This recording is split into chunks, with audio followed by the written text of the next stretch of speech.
What you wake up to is obvious. What wakes up to itself is truly obvious. I understand that can be frustrating because it can seem so far away. It can seem out of reach, out of grasp. It can seem like something that only happens to other people. But the truth of the matter is it's already happening. It's actually in your experience. It's actually in your perception. You're just looking past it. If you're not awake, if you haven't had a shift in identity, if there are still perceptual filters operating that make it appear as if you are separate from everything, as if you are a distinct, time-bound entity apart from all other entities. If those appearances are in your experience, it doesn't mean you're not seeing reality. It doesn't mean you're not experiencing reality. It doesn't mean reality is not completely pervading your entire experience, because it is. So enlightenment isn't somewhere else.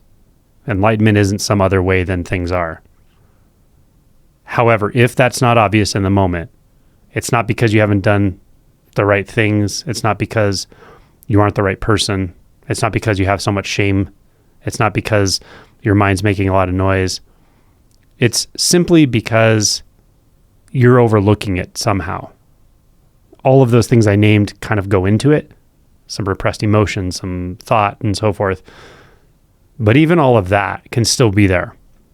And you can knowingly abide in that which is clear, unconditioned, undivided.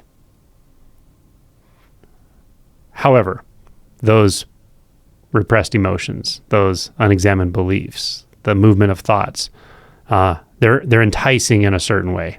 They entice our attention in a certain way. And when that happens habitually, the effect is we overlook what's right in front of our face. As crazy as that sounds, that's what's actually happening.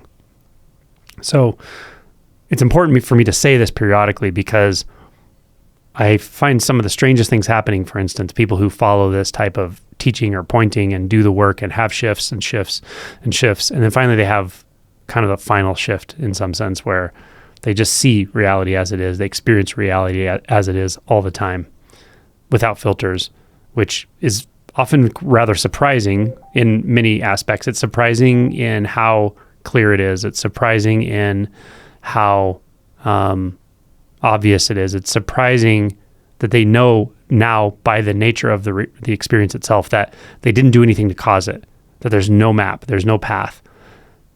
Strangely, people can even conclude because of that there's no point in doing any kind of work. There's no point in doing inquiry. There's no point in trying to dissolve perceptual filters.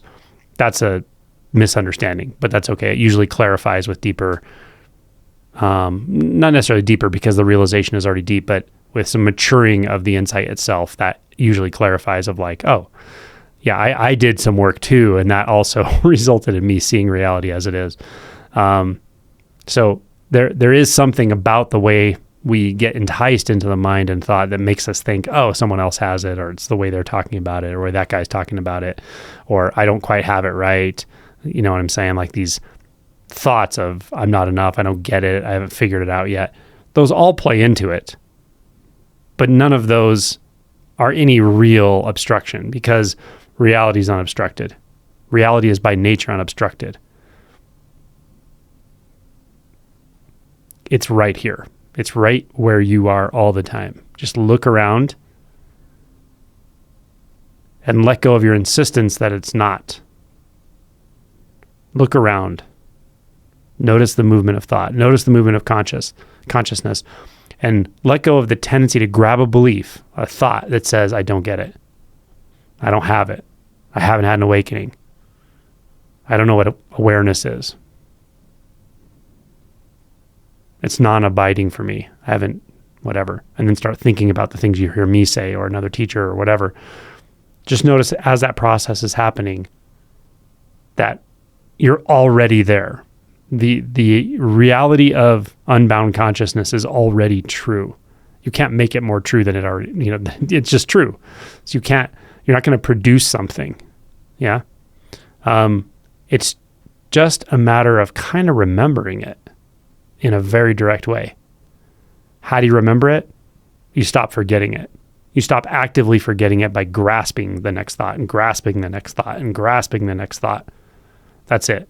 Even the thoughts aren't a problem. It's the grasping for them. It's the believing in the thoughts. That's what really helps us to continue to overlook that which is always here. It helps us to continue to forget that which is always here. So we're actually busy forgetting it. We're actually busy forgetting it. We forget it in a lot of ways. We forget it by believing someone else has it. Like competitiveness we don't see. We forget it by believing that we haven't earned it yet. Shame, right? These are all thoughts. None of that's true. It's already here. It's so clear. And in fact, even to think we're going to get it is kind of distorting, because how are you going to get something you already have? How are you going to, enter a room you've never left and that sort of thing? So those kinds of thoughts are just so enticing, and we believe them. We want to believe them. Even though we think we're frustrated by not getting something, somehow the thoughts of I don't have it yet are kind of comforting, right? Because if you let go of those thoughts, what's left? Well, it's a mystery, but it's also reality. So why don't you let go of some thoughts? Why don't you stop grasping the next thought and the next thought? Stop leapfrogging over what's immediate, clear, and obvious. What is just this, just consciousness. That doesn't need a thought to justify itself. It doesn't need a thought to confirm itself. It's just here. Purely here, purely being. That's it.